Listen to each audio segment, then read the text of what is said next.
Minha filha estava na UTI quando meu pai ligou. Amanhã é o aniversário do seu irmão. Vem ajudar com os preparativos. Eu disse que não podia. Ela está lutando pela vida. Ele respondeu irritado: então você está fora da família. Desliguei e bloqueei o número. No dia seguinte, minha filha abriu os olhos e sussurrou: pai, sobre o vovô. Meu nome é Logan. Tenho 36 anos, sou professor de física no ensino médio, filho confiável de uma família que trata a confiabilidade como um caixa eletrônico sem fundo. Ensino meus alunos a equilibrar forças e encontrar constantes em meio ao caos. A ironia é que nunca encontrei uma constante dentro da minha própria casa. Tenho uma filha, Ava. Ela tem 8 anos, é inteligente, adora câmaras de nuvens e desenhar pequenas galáxias em post-its. Há 2 noites, ela estava na UTI depois de uma crise de asma súbita que a derrubou em questão de minutos. As máquinas faziam seus sons ritmados, os trilhos da cama de plástico brilhavam sob a luz fria, e uma pequena luz vermelha pulsava em seu dedo. Eu estava ao lado dela, sussurrando: inspira, devagar, expira, quando o telefone acendeu com o nome do meu pai. Saí para o corredor, luzes duras, uma máquina de refrigerante zumbindo como se estivesse entediada da dor alheia. Amanhã é o aniversário do seu irmão. Vem ajudar com os preparativos, disse ele. Sem um oi, sem um como está a Ava? Eu respondi: não posso. Ela está lutando pela vida. Ele soltou aquele suspiro irritado que conheço desde criança. Então você está fora. Silêncio. Aquele tipo de silêncio que muda de forma. Esperei uma piada. Não veio. Fora do quê? Perguntei, já que sou eu quem paga minhas contas e muitas vezes as deles também. Desta família, ele rebateu. Você acha que é melhor do que nós só porque ensina física e conta moedas? Seu irmão precisa de você. Todos nós precisamos. Se você não vai aparecer, não espere que a gente apareça também. Olhei através do vidro para o corpo pequeno de Ava, coberto por um cobertor grande demais. Tô aqui, eu disse, e desliguei. Bloqueei o número. Depois deixei o celular virado para baixo, como se tivesse me queimado. De volta ao quarto, o monitor marcava o ritmo do trabalho lento dos pulmões dela. Sentei e comecei a contar. As respirações dela. As minhas. E todas as vezes em que eu disse sim para pessoas que nunca olharam para mim quando era eu quem estava se afogando. Ao amanhecer, Ava se mexeu. Os cílios tremularam. Ela virou a cabeça como se pesasse 50 quilos e sussurrou, com a voz seca e fraca: pai, sobre o vovô? Me inclinei. O que tem ele? O lábio dela tremeu. Eu te ouvi. Não fica bravo comigo daquele jeito. O dia, então, ganhou forma. Uma caixa com bordas que eu finalmente conseguia ver. Cresci numa casa onde o dinheiro era sempre um segredo ou uma arma. Mamãe rastreava a cada cupom como se fosse ouro. Papai fazia o contrário, batia notas de dinheiro na mesa só para mostrar, depois vinha pedir para eu pagar a conta de luz só esse mês. Comecei a dar aula particular no 9º ano. Guardei cada centavo até comprar minha primeira calculadora gráfica. Consertei a máquina de lavar quebrada com um vídeo do YouTube e um multímetro emprestado. Meu irmão mais novo, Chase, aprendeu outro tipo de lei, a lei de que as coisas sempre caem para cima para ele. Tem 29 anos, é alérgico a trabalho fixo e vive de projetos que nascem e morrem em grupos com nomes como Crypto Kings ou Flip or Die. Ele sempre tem tênis novo, celular novo e um plano que exige o dinheiro de outra pessoa. Família ajuda família, papai dizia. Nunca soava como um valor. Soava como uma cobrança. Aos 22, eu pagava as multas de estacionamento do Chase. Aos 24, a coroa dentária da mamãe. Aos 26, o seguro do carro que papai esqueceu de pagar. Quando Ava nasceu, prometi a mim mesmo que ia parar.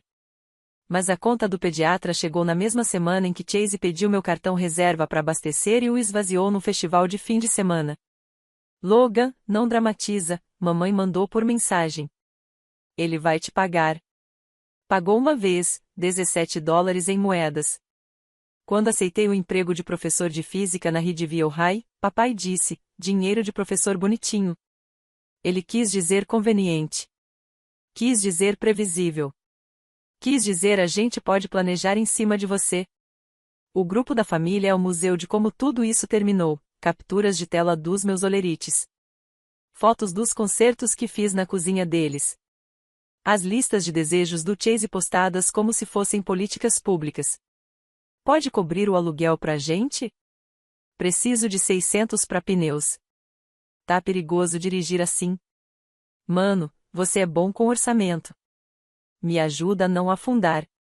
Ajudar a não afundar sempre significava, se jogue junto comigo. 2 meses atrás, Chase ligou à 1 da manhã.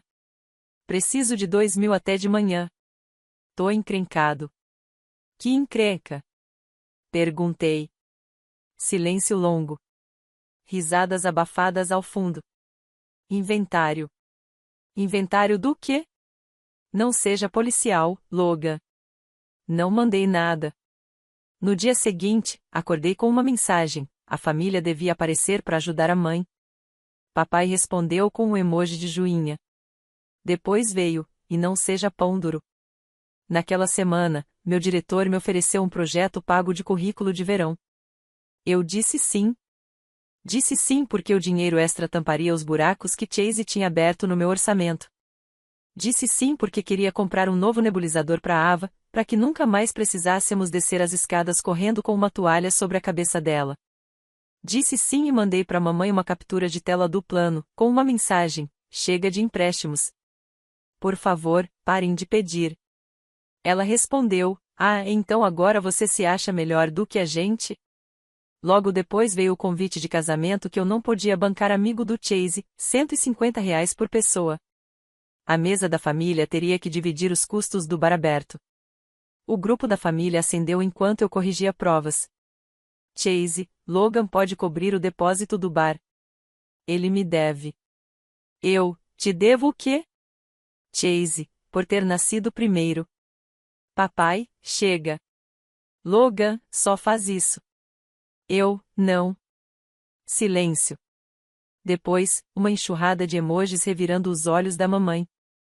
No fim de semana antes do ataque da Ava, eu estava na casa dos meus pais consertando um disjuntor piscando porque papai prefere fingir que é incapaz a chamar um eletricista. Chase rondava como uma mosca. Você sabe que a festa é semana que vem, né? Disse. Quero fogos e um projetor no quintal. Vamos passar vídeos antigos. Não vou comprar isso, respondi, sem levantar o olhar. Quem falou em comprar? Aluga, mano. Ele riu e deu um tapinha no meu ombro. Coloca no seu cartão. Eu te pago depois. Sou de confiança. Você é bom em dizer isso. Ele bufou pelo nariz. Você sempre complica tudo. Papai entrou com aquela voz cansada e performática. Não comecem. Logan, sua mãe disse que precisamos levar acompanhamentos e um bolo. O Chase não tem trabalho para se preocupar? Perguntei. Os olhos do meu pai ficaram opacos. Com a vida dele, respondeu. Essa foi a última conversa normal que tive com eles antes do hospital. E mesmo assim, chamar aquilo de normal era forçar muito. O ataque da Ava veio como um atropelamento. 1 minuto ela estava colorindo um diagrama de um ímã, no seguinte já não conseguia puxar o ar até o fim. Corremos para o pronto-socorro com o pisca-alerta ligado. No caminho, fui falando com ela sobre a matemática da respiração, contar até 4 para inspirar, até 6 para soltar. Ela assentiu, firme, como uma soldada. Quando a levaram para UTI, minha camisa já estava encharcada de suor e medo. À meia-noite, enquanto a enfermeira trocava o soro, o celular vibrou. Era o Chase. Amanhã é meu dia de preparação. Você vai pegar o bolo? Digitei, estamos na UTI. Depois guardei o telefone. Ele respondeu com um gif de confete. À 1 da manhã, papai mandou, vamos precisar do seu cooler. E das mesas dobráveis. Às 2, mamãe completou, tenta vir mais animado. Não traz essa energia sombria. Virei o telefone com a tela para baixo. Não respondi. Não adiantava. Eles continuariam pedindo até eu dizer sim. A ligação das 6h42 foi a versão final dessa pressão. Soou como ameaça porque era exatamente isso. Então você está fora. A ferramenta favorita dele. Só que ele não esperava que eu também soubesse usar ferramentas. No fim da manhã, o oxigênio da Ava estabilizou num ritmo mais calmo. O médico falou sobre corticoides e observação. Eu assenti e anotei tudo, porque é o que eu faço: coleto fatos, transformo problemas em formas que podem ser resolvidas. Meu problema não era a conta. Eu tinha seguro, um segundo emprego e uma pasta com dinheiro de emergência. Me protegia da minha própria família como se fosse uma criança. Meu problema era um hábito de 20 anos, ser o adulto num sistema que castiga quem age como adulto. E agora eles tinham dito em voz alta. Cortado. Pai, sobre o vovô Ava sussurrou, os olhos pesados, como se soubesse que eu precisava de uma permissão que não devia precisar. Não se preocupa com ele, respondi. Se preocupa com você. Mas por dentro, eu já estava calculando. O ponto de ruptura não veio com um grito. Era um amontoado de fatos. Ao meio-dia, enquanto Ava dormia, saí até a sala de espera da família e abri o grupo no celular. A última mensagem era da mamãe: não esquece os guardanapos. Logo abaixo, Chase tinha colocado um link para um projetor de $400. Esse aqui, TX. Escrevi: a Ava está na UTI. Eu não vou à festa. Não vou pagar por nada. Não me mandei mensagens hoje, a menos que seja sobre a Ava. Fiquei olhando a bolha de digitação piscando, como um batimento cardíaco. Papai respondeu: sua avó teria vergonha de ver o quanto você é frio. Chase, mano, é só um dia. Não faz tudo girar em torno de você. Mamãe, para de tentar controlar a gente. Estamos celebrando a família. Tirei capturas de tela. Depois apertei o botão de informações e silenciei o grupo. Em seguida, abri o aplicativo do banco. Rolei até a lista de usuários autorizados no meu antigo cartão do Costco. De algum jeito, o nome do meu pai ainda estava lá desde a pandemia, quando o adicionei para acumular pontos nas compras de mercado. Removi. Cancelei o cartão de combustível compartilhado que eu vinha pagando desde os meus 20 anos, porque era mais simples ter tudo numa conta só. Troquei a senha da Amazon, aquela que eu vinha adiando há meses por puro cansaço. Depois, liguei para a linha jurídica do meu sindicato. Oi, preciso de orientação sobre limites familiares e assédio, falei, com a voz firme e o coração descompassado. Há dívidas envolvidas? Perguntou a atendente. Só hábitos disfarçados de dívidas, respondi. Documente tudo, ela disse. Se piorar, podemos discutir uma medida protetiva. Comece com limites claros por escrito. Escrevi 3 frases e enviei individualmente para cada um deles. A partir deste momento, não fornecerei mais dinheiro, crédito ou trabalho para eventos ou despesas familiares. Não usem meu nome ou minhas contas para compras. Entrem em contato comigo apenas em emergências reais relacionadas à saúde e segurança. Chase respondeu primeiro: kkk, tá bom, senhor advogado. Depois outra: então você realmente não vai pegar o bolo. Guardei o celular no bolso e segurei a mão da Ava. A máquina fazia seu tique-tique constante. O quarto era pequeno e administrável. Pela primeira vez em muito tempo, minha vida também era assim pequena, clara, possível. Às 3 da tarde, papai apareceu no hospital. Não mandou mensagem antes. Não trouxe flores, nem um livro para Ava. Trouxe apenas a voz dele. Ele ficou parado aos pés da cama, olhou para minha filha dormindo e depois para mim. Cresce, Logan. Levantei-me. Abaixa a voz. Ele apontou o dedo pro meu peito. Você envergonhou sua mãe naquele grupo. Acha que é algum tipo de herói só porque paga umas contas? Acha que isso te dá poder? Não poder. Limites. Ele bufou. Dá na mesma, quando você usa isso para machucar os outros. A enfermeira espiou pela porta. Levantei a mão. Está tudo bem. Não estava. Saí para o corredor. Meu pai veio atrás. É o seguinte, disse ele. Você vai destravar aquele cartão. Vai trazer as mesas. Vai aparecer na festa do seu irmão. Não. A mandíbula dele tremeu. Então você está fora. Você já disse isso, respondi. E eu aceitei. Ele piscou, como se eu tivesse falado numa língua que ele não entendia. Depois tentou outra. E quando a gente ficar velho, Logan? Quando precisarmos de ajuda? Vai deixar a gente apodrecer?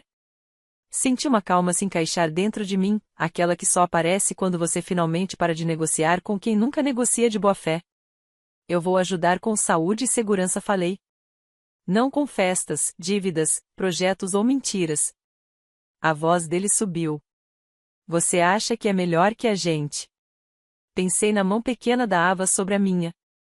Acho que sou melhor do que a versão de mim que dizia sim e chamava isso de amor. Ele deu um passo à frente, os olhos brilhando de raiva. Ingrato. Saia, disse. Você está assustando minha filha. Ele olhou por cima do meu ombro para a cama e, por um instante, achei que fosse amolecer. Não amoleceu. Virou as costas e saiu, resmungando, não vem rastejar de volta. Não rastejei. Voltei para o som dos aparelhos, para o cheiro de plástico, para o trabalho importante de contar respirações. Às 5 da tarde, os monitores mostraram uma colina verde suave. O médico sorriu. Ela está melhorando. As pálpebras da Ava tremularam. Ela sussurrou, pai, sobre o vovô, tudo bem. Apertei a mão dela. Vai ficar, respondi. E quis dizer aquilo como uma decisão, não como uma previsão. O que veio depois começou com um silêncio em que eu não confiava. O celular parou de vibrar. O grupo da família, que vivia no meu bolso como uma pequena tempestade, de repente virou um céu azul acinzentado sem nenhum alerta. Às 9 da manhã do dia seguinte, uma enfermeira abriu a cortina sorrindo. Olha só quem está acordando. Ava abriu os olhos por completo. Oi, ela disse, rouca. Oi, respondi, com lágrimas subindo de um jeito que me fez sentir ao mesmo tempo bobo e limpo. Disse a ela que assistiríamos desenhos no meu notebook. Ela pediu aquele dos robôs que aprendem sobre amizade. Vimos um episódio legendado, porque o som dos monitores já fazia barulho suficiente por nós dois. Às 11, saí para encher as garrafas d'água e checar os e-mails do trabalho. 3 novas mensagens me esperavam. Uma do diretor, tire o tempo que precisar. Uma de um pai, meu filho finalmente entendeu o torque depois da sua demonstração. Obrigado. E uma do meu pai, uma linha só, devolve as ferramentas que pegou emprestadas. Emprestadas. A furadeira que eu comprei para ele quando a antiga finalmente quebrou. A escada que deixei no porta-malas porque as calhas da casa deles eram um perigo. A palavra tinha gosto de ferro. Não respondi. À 1 da tarde, o Chase ligou de um número desconhecido. Atendi no segundo toque e queria ter o controle dessa escolha. Uau, você me bloqueou, disse ele. Atrás, dava para ouvir sons de festa, risadas, pratos, uma playlist cheia de músicas que se achavam melhores que você. Tá no seu aniversário? Perguntei. Tô. Mamãe disse que você tá tentando arruinar tudo. Tô no hospital. Ai, que dramático, suspirou. Escuta, o lugar do projetor não aceitou o cartão do papai. Passa no seu, eu te pago pelo app. Não. Uma pausa. Você vai mesmo fazer isso comigo? Vou mesmo fazer isso por mim, respondi. E pela Ava. Ele tentou outro ângulo. A vovó ia querer a gente junto. A vovó gostaria que você crescesse. Ele me xingou e desligou. 2 horas depois, uma prima com quem eu não falava havia 1 ano mandou mensagem. O que você fez? Seu pai tá andando de um lado pro outro. Digitei nada e guardei o celular. À noite, a festa apareceu sozinha na internet sem mim. As fotos começaram a surgir no meu feed, porque as pessoas esquecem onde ficam os limites. Chase segurando uma vela de faísca, claramente comprada no cartão de crédito de alguém. Mamãe com uma coroa na cabeça. Papai fingindo cortar o bolo com uma faca de pão, como se fosse engraçado nunca ter a ferramenta certa para nada além da crítica. No dia seguinte, começou o verdadeiro caos. Meu pai mandou uma mensagem no grupo da família: Logan roubou dos pais. Confiamos a ele nossas contas e ele nos bloqueou. Mamãe respondeu, ele abandonou a família quando mais precisamos. Chase entrou na onda com capturas de telas cheias de meias-verdades, um pedido de reembolso antigo no app de pagamentos, marcado como gasolina. Uma foto borrada do meu cartão do mercado ao lado de um recibo, como se tivesse desvendado um crime. Então chegaram os tios, como sempre atrasados e barulhentos. Um professor não devia agir assim. Seu pai te criou. Família é família. Não respondi no grupo. Escrevi mensagens individuais, a Ava está na UTI. Estabeleci limites. Se me mandarem qualquer coisa que não seja sobre ela, vou silenciar vocês. Metade parou. 2 insistiram. Bloqueei. Chase, claro, tentou o golpe previsível, dinheiro. Um débito de $900 apareceu no meu cartão de combustível que já estava encerrado. Depois, 3 novas assinaturas no Amazon da conta que eu tinha acabado de trancar. Como se desejar que abrisse fosse suficiente para abrir. O telefone tocou. Linha de fraude do banco. Atividade suspeita? Perguntou a atendente. Sim, respondi, e minha voz não tremeu. Família usando um cartão antigo vinculado. Passamos juntos pelas cobranças. Contei a verdade sem a velha vergonha. Cancelar. Reemitir. Encerrar. Remover todos os usuários. Houve uma pausa. A atendente respirou fundo, como quem reconhece o padrão. Pode deixar, eu cuido disso. Mais alguma coisa que a gente possa proteger hoje? Perguntou. Minha paz quase respondi. Mas disse apenas, não, é só isso. Obrigado. À noite, mamãe ligou do número do papai, já que eu tinha bloqueado o dela. Você nos humilhou, começou. Não fale comigo como se eu fosse um estranho, respondi. Ou fale. Talvez ajude. Ela continuou como uma tempestade sem freio, a conta do Chase voltou porque você cancelou a transferência automática. Você tem ideia de como isso faz a gente parecer? Ela perguntou. Você prometeu. Eu não prometi nada, respondi. Eu pedi respeito. Você é egoísta. Sou pai, disse. E professor? Cansei de ser uma carteira ambulante. Ela soltou um som ferido. Você aprendeu esse tom frio nos seus livros. Aprendi ouvindo, então você está cortado num corredor de hospital, respondi. Boa noite. Desliguei. Bloqueei o número.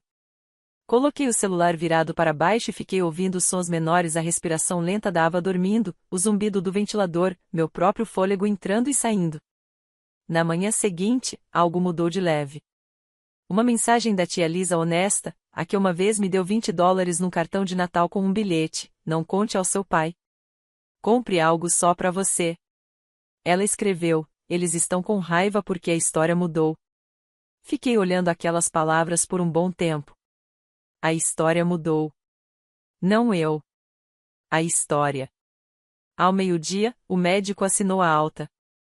Um voluntário levou Ava na cadeira de rodas como se fosse realeza.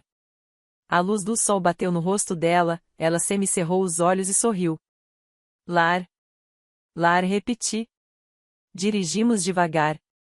Ela cantarolava. Fiz uma piada sobre fótons que não teve graça.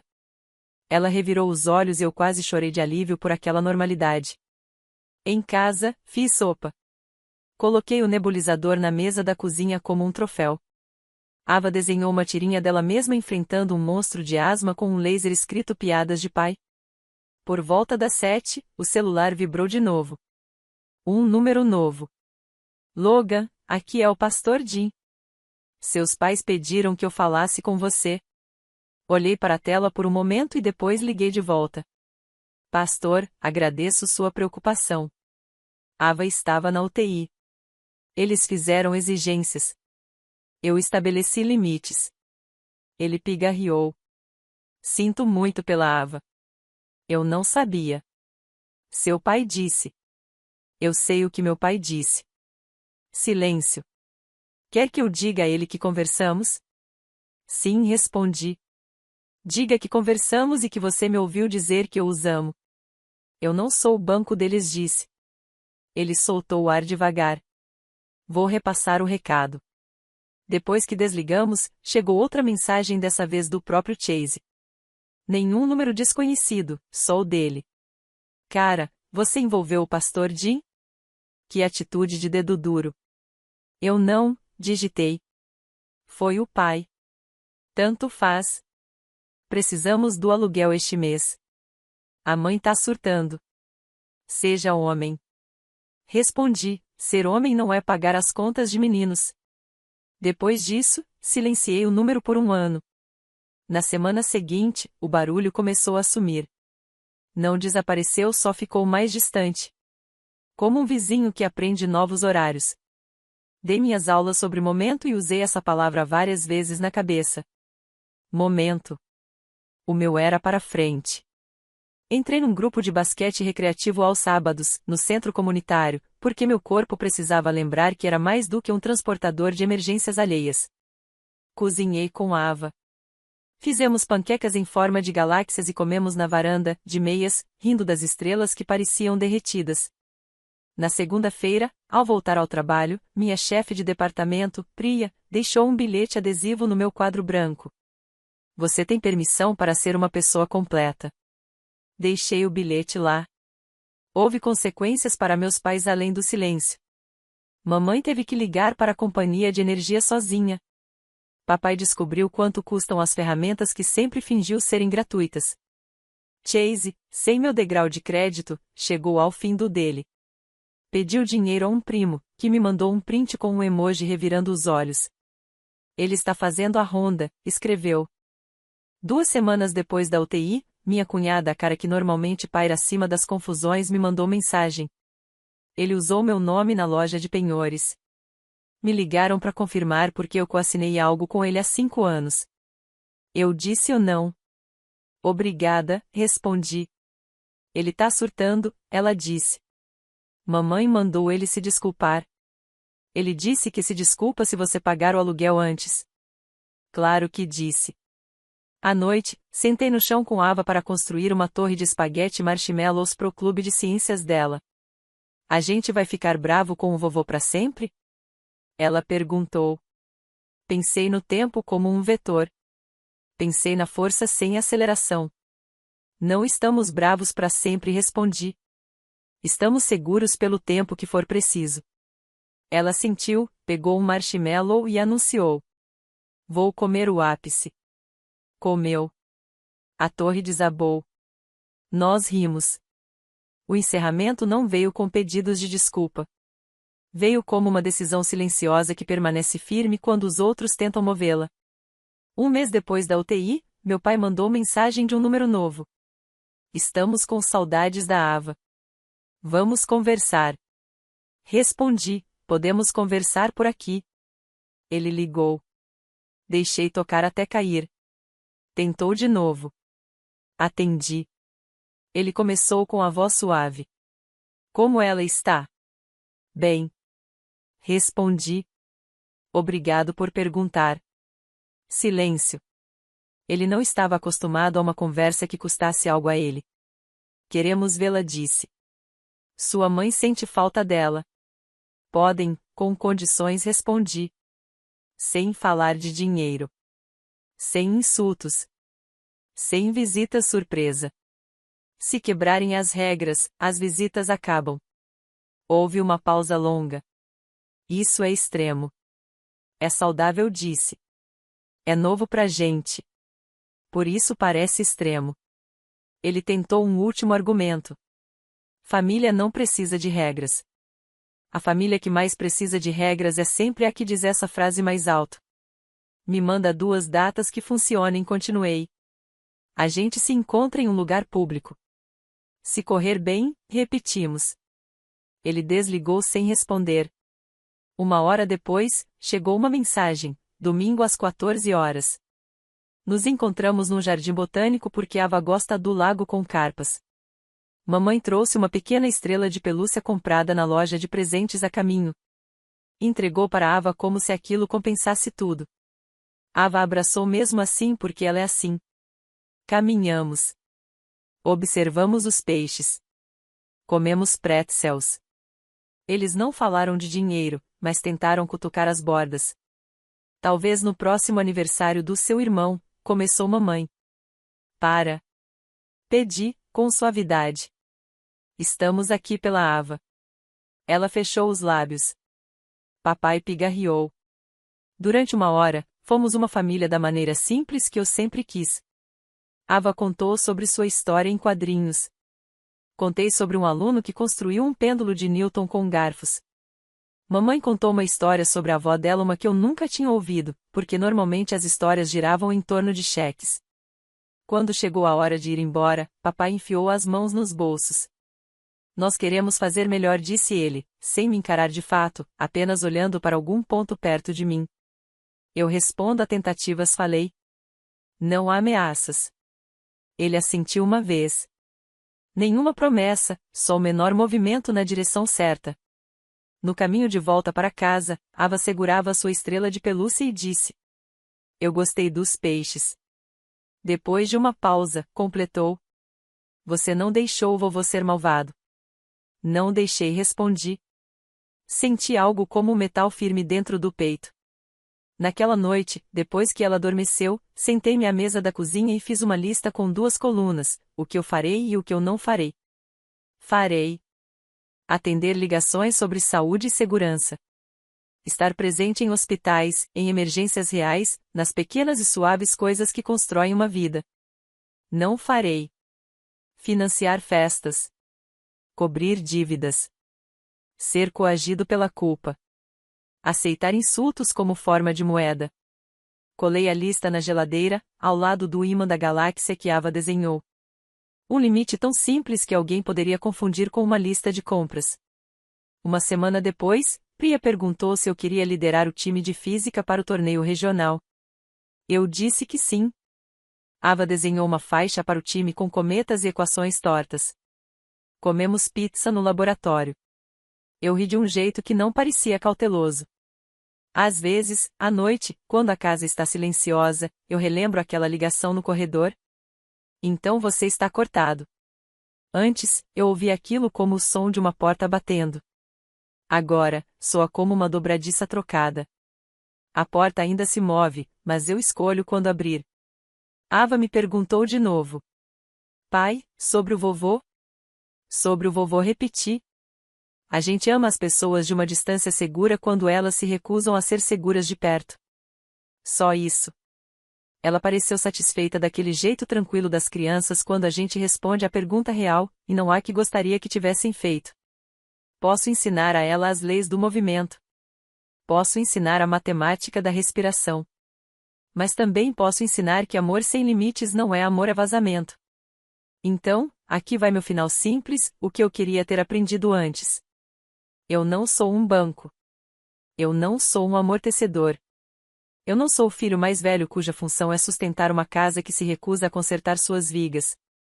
Sou um pai. Sou um professor. E sou um homem que aprendeu a dizer não sem pedir desculpas. E, desta vez, quando disse, eu quis dizer de verdade.